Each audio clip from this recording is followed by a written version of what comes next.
दोस्तों इसरो आज चंद्रयान 3 का ऐतिहासिक लॉन्च करने जा रहा है और इसे आंध्र प्रदेश के श्रीहरिकोटा से 2:35 पर लॉन्च किया जाएगा और यह मिशन चंद्रयान के तहत तीसरा अभियान है।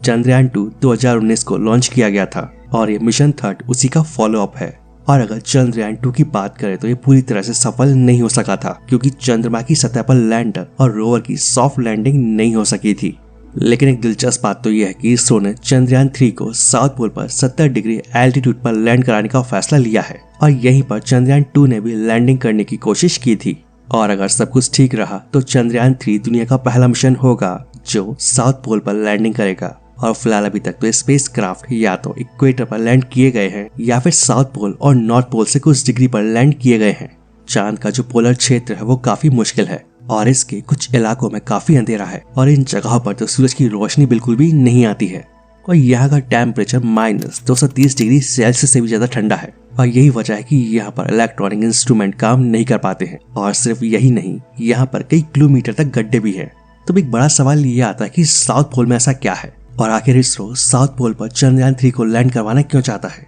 दोस्तों रिसर्च के अनुसार इस क्षेत्र में कई सारी चौंकाने वाली जानकारी मिल सकती है और जो पूरे वैज्ञानिक समुदाय को सोचने पर मजबूर कर सकती है। भारत के चंद्रयान 1 मिशन ने खुलासा किया था कि यहाँ पर पानी मौजूद है और यहाँ पर हजारों सालों तक चीजें सुरक्षित रह सकती हैं क्योंकि यहाँ का जो टेम्परेचर है वो बेहद कम है और लिहाजा यहाँ की मिट्टी और पत्थरों से काफी सारी हैरान कर देने वाली जानकारियां मिल सकती है। चंद्रमा का साउथ पोल का कुछ एरिया लगातार अंधेरे के आगोश में रहता है और इसी वजह से यहाँ का टेम्परेचर 0 से 235 डिग्री नीचे तक रहता है। और इतने कम टेम्परेचर में न सिर्फ किसी मशीन का काम करना भी काफी मुश्किल होता है बल्कि चंद्रमा के साउथ पोल पर तमाम क्रेटर्स के होने की वजह से भी लैंडिंग करना काफी मुश्किल होता है। और अभी तक जो भी मिशन चांद पर गए हैं वे खास तौर पर इक्वेटर यानी कि चंद्रमा के बीचों बीच से गुजरने वाली और उसे नॉर्थ और साउथ पोल पर बांटने वाली वर्चुअल लाइन पर या उसके आसपास के एरिया में पहुंचते हैं। और अब तक इक्वेटर से सबसे ज्यादा साउथ में 40 डिग्री लैटिट्यूड तक नासा के द्वारा सर्वेयर 7 को भेजा गया था।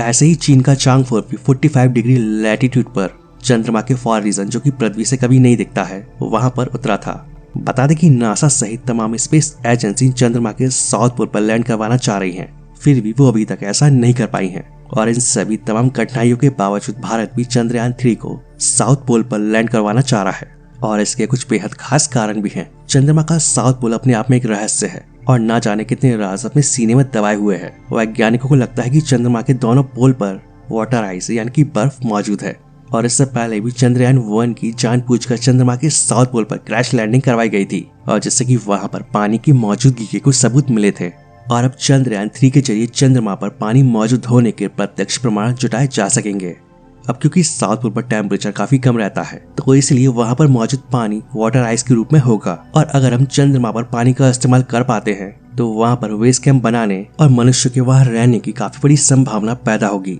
अब क्योंकि चंद्रमा के साउथ पोल का टेम्परेचर काफी कम है तो इसीलिए अरबों सालों से यहाँ की मिट्टी और पत्थरों के बीच जो कुछ भी मौजूद होगा वो वैसा का वैसा ही होगा और उसमें किसी भी तरह का कोई बदलाव नहीं आया होगा। और चूंकि सौर मंडल में मौजूद सभी ग्रहों और उपग्रहों का निर्माण एक ही प्रोसेस से और एक ही साथ हुआ था तो इसलिए अगर यहाँ की मिट्टी पर रिसर्च करते हैं तो हमें सौर मंडल की उत्पत्ति के बारे में और भी कुछ पता लग सकता है। और भारत के चंद्रयान 3 के साउथ पोल पर उतरने की इम्पोर्टेंस इस बात से भी समझ आती है कि चंद्रयान 3 के बाद 2025 में अमेरिका आर्टेमिस 3 भेजेगा और वो इसके जरिए वहां चांद के साउथ पोल पर इंसान को उतारने की योजना बना रहा है। और इसके लिए नासा ने स्पेस एक्स से भी टाई अप किया है जो कि मनुष्य को वहां लैंड कराने के लिए ह्यूमन लैंडिंग सिस्टम बना रहा है। हालांकि चंद्रमा के नॉर्थ और साउथ पोल के स्ट्रक्चर में बहुत ज्यादा अंतर नहीं है, फिर भी 1990 के बाद चंद्रमा के साउथ पोल को थोड़ी ज्यादा तवज्जो दी जाने लगी है और ऐसा माना जा रहा है कि साउथ पोल की जितनी चाहिए उतनी बेहतरीन इमेजिंग और मैपिंग नहीं हो पाई है और इसलिए अब दुनिया की लगभग हर स्पेस एजेंसी की नजरें चंद्रमा के साउथ पोल पर लगी हुई हैं। अब थोड़ा ये भी जान लेते कि सॉफ्ट लैंडिंग क्या होती है।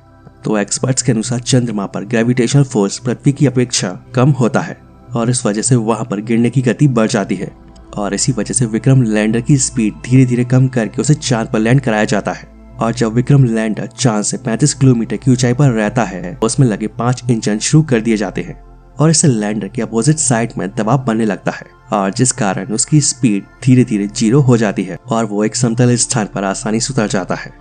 और इससे ही किसी भी स्पेस मिशन की सॉफ्ट लैंडिंग कहा जाता है। तो दोस्तों अब आपको समझ आ गया होगा कि इसरो चंद्रयान 3 को साउथ पोल पर उतारना ही क्यों चाह रहा है आशा करते हैं आप सभी को ये जानकारी पसंद आई होगी। वीडियो अच्छा लगे तो वीडियो को लाइक और शेयर जरूर करें और ऐसी इंटरेस्टिंग वीडियो देखने के लिए इस चैनल को सब्सक्राइब कर लो।